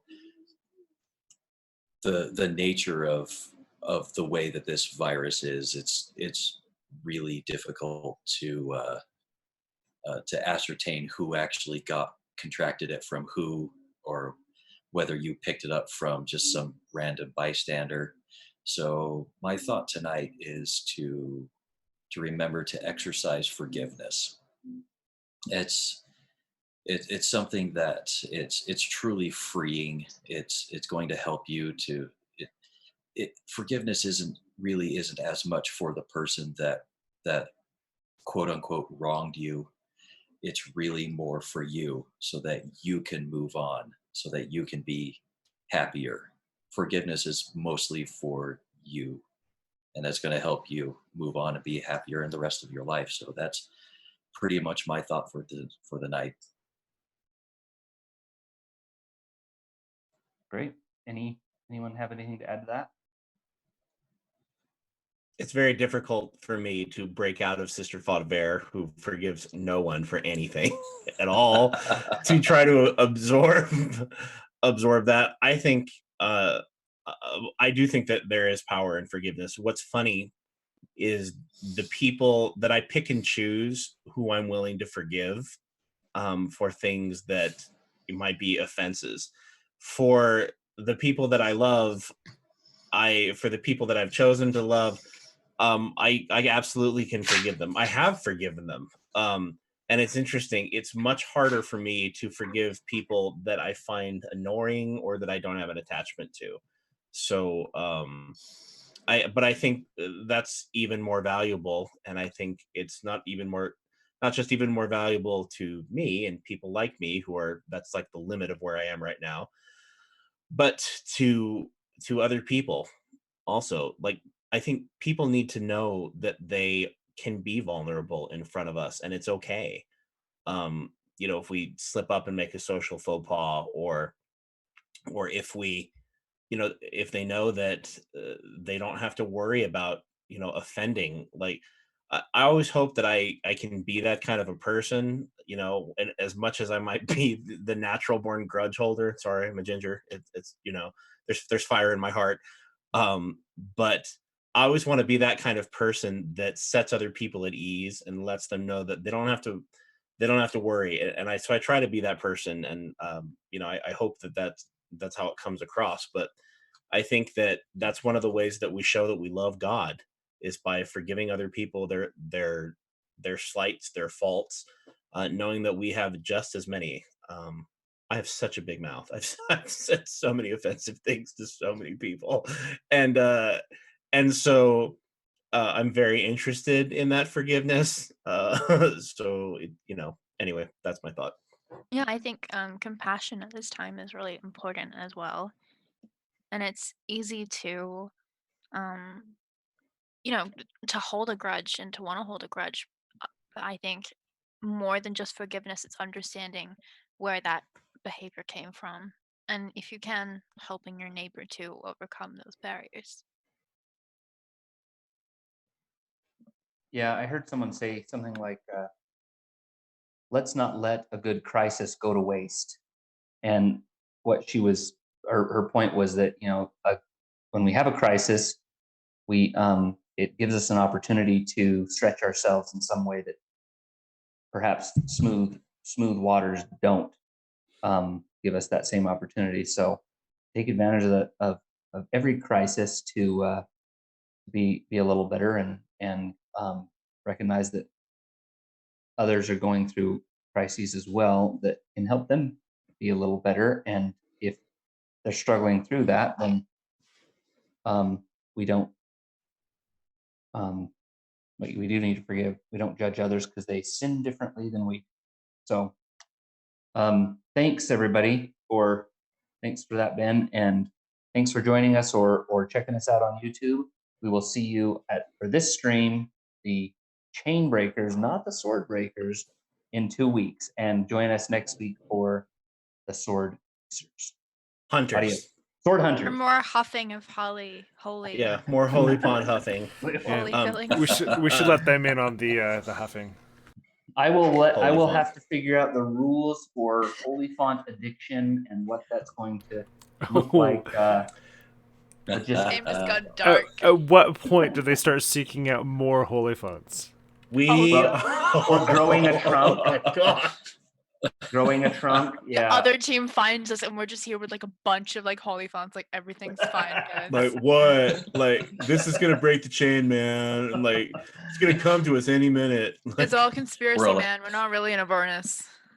Okay. All right. Have a good night. See you later. Good. And on that, good You guys. night. Good night. Stop hoarding all the toilet paper. I'm sorry, Point Yeah. Cliff. Sorry, Point. Forgive, but also be nice. All right. Good night. Yeah.